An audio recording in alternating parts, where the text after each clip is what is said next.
فدي من ضمن الحاجات الغريبه. احمد عبد القادر عامل شغل مع بيراميدز رهيب، خلاص انضم لبيراميدز، خلاص خلاص يعني هيتعاقدوا معاه او تعاقدوا معاه خلاص. في شمال القطري وفي مش عارف ايه خلاص، والمدرب مبسوط بيه قوي مع واللعيبه مع بيراميدز. ده انا هقول لك بقى المفاجاه الثانيه، اكرم توفيق هتلاقيه في يومين ثلاثه جاي بيراميدز بعد ما طلب الفريق القطري اللي هو ياخد الشمال القطري اللي هو ياخد مليون دولار اللي هو المستحقات، ورفضوا قالوا 600 رفض هو، وهيرجع تاني يرجع الدوري المصري لبيراميدز، لان الاهلي رفض يشتري اكرم توفيق.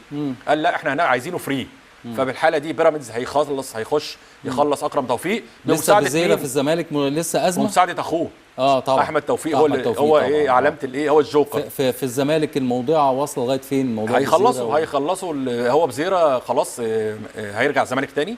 لان اهل دبي بعد او شباب دبي بعد ما اتاكد ان العقد بتاعه 3 سنين ومتوثق واخد مستحقاته، فما ينفعش هيتم ايقاف الفريق الاماراتي وكمان اللاعب. فقال لك لا انا ماليش دعوه، فهيرجع تاني. لكن اتفقوا معاه اللي هم هيديروا مستحقاته الاونلاين. شيكو بنزا ما بين او لا يكمل او يبيعوه او كده. وعبد الله السعيد هيدوا له مبلغ يعني تحت الحساب. معانا خبر بيقول ان هم هيبداوا يجهزوا مستحقات للاعبين بالظبط كده. لا ده دي في بدايه الموسم، دي كل واحد خد ربع، خد ربع ل 25% من العقد بتاعه، خد من المرتب والكلام ده. فدي هتبقى دي حاجه كويسه جدا. توقع ان احنا الدوري المصري، انا بقول لك الدوري المصري هيبقى كويس جدا.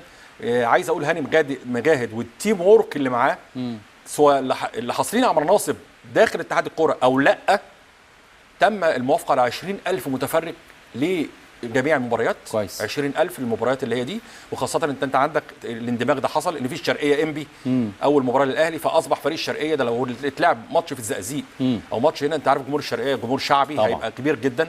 السويس نفس القصه. فهي دي كانت انا بقول لك نجاح الدوري. هتشوف دوري مختلف خالص اللي هو الدوري المصري عشان وجود الجماهير.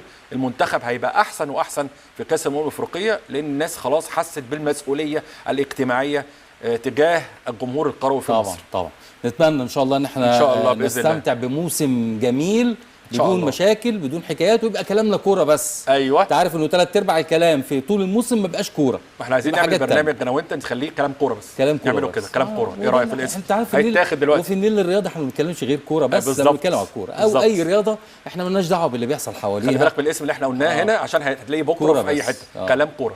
ماشي. بس شكرا لحضرتك، شرفتنا يا دكتور. ربنا يخليك. انا بشكرك. شكرا لحضرتك.